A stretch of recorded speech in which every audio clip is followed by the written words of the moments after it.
Assalamualaikum warahmatullahi wabarakatuh. Sedulur sebangsa dan setanah air, jumpa lagi di channel Jagat Itu. Semoga dalam keadaan sehat tak kurang satu apa, rahmah barokah salam Allah curahkan untuk kita semuanya.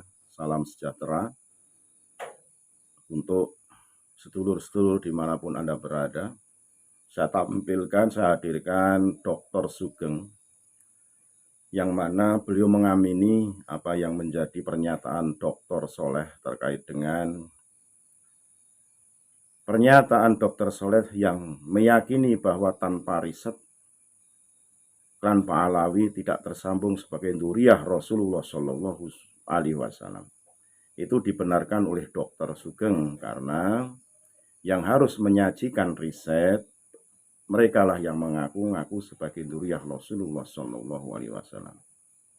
Kekeliruan ulama-ulama terdahulu menurut Dr. Sugeng karena tidak serta-merta mengkaji riset manuskrip kitab-kitab nasab, bahkan saat ini yang sedang gencar yaitu mengenai tes DNA.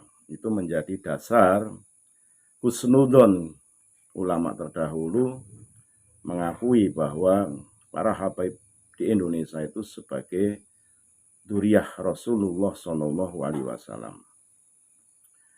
Lain halnya dengan Kiai Haji Imaduddin Utsman Al-Bantani yang memang mengkaji kitab nasab, ya, yang memang penyajiannya didasari oleh manuskrip kitab nasab perjalanan dari abad 4, 5, 6, 7, 8, 9, yang di saat itu pada abad ke-9 ada nama Ubaidillah sebagai putra dari Ahmad bin Isa An-Naqib.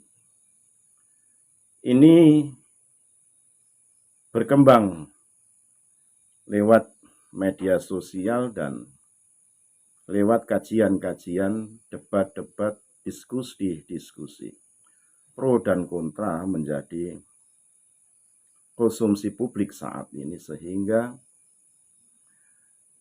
ada penengah yang harus mendudukkan bareng terkait dengan penyelesaian polemik nasab saat ini. Lebih jelasnya mari kita simak penuturan Dr. Sugeng terkait pernyataan Dr. Soleh mengenai polemik nasab saat ini. Sekali lagi mohon maaf NKRI Hakamati Nusantara milik kita. Assalamualaikum warahmatullahi wabarakatuh. Saya tertarik sedikit sih tentang tentang diskusi antara Kiai Badillah dengan Dr. Saleh Basari ya. Biar nak berdebat itu. Tapi yang menarik sikap Dr. Saleh Basari meyakini Balawi bukan dzurriyyah Rasul tanpa riset. Apakah itu benar? Itu yang benar. Itu yang benar. Kok bisa? Ingat saya dari ilmu pasti ya. Kalau dalam ilmu pangan, semua bahan pangan itu tidak boleh kalian makan sebelum terbukti aman. Berarti semua bahan pangan diragukan ya. Makanya kita sampai belajar genetika. Karena apa? Jangan sampai makanan yang kalian makan itu jadi kanker, tumor dan semacamnya. Gak cuma beracun. Kalau akumulatif bisa jadi kanker, tumor. Itu kan kita harus belajar genetika. Jadi pendapat masalah itu benar. Kesalahan para kiai dulu adalah menerima nasab Balawi tanpa riset, itu yang salah. Kalau menolak nasab Balawi tanpa riset itu benar. Balawi lah yang harus membuktikan dengan riset bahwa mereka keturunan paternal Imam Husain bin Ali, kan klaimnya begitu.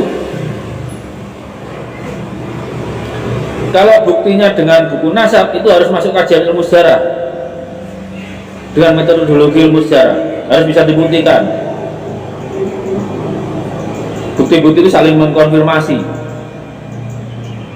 Jangan sampai hari ini dilihat dari studi Mas Rumel kan asas kesinambungannya terputus. Kenapa itu diragukan? Karena dari zaman Imam Husain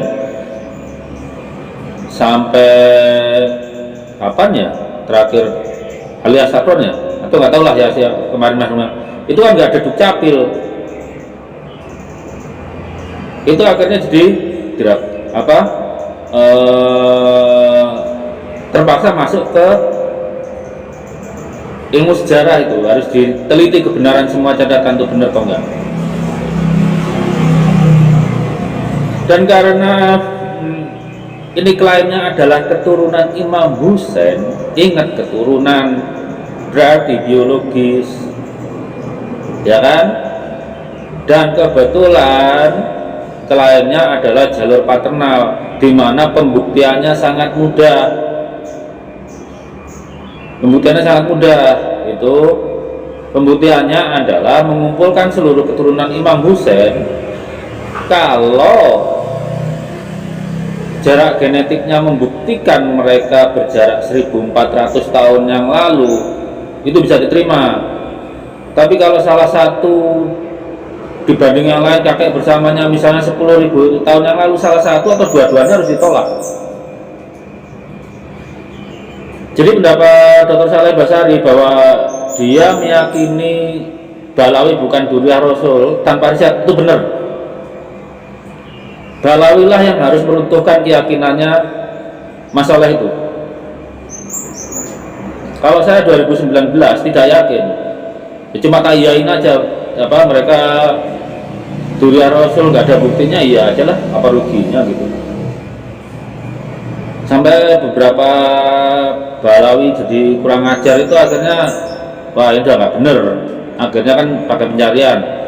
Kebetulan sudah ada bukti ilmiah ya, dalam level paper itu keluarga keturunan Nabi Harun itu bisa dipakai acuan. Terserah Zainawi bilang haplogrupnya macam-macam atau mereka nggak bahas pembahasannya di situ, nggak bahas hitungannya.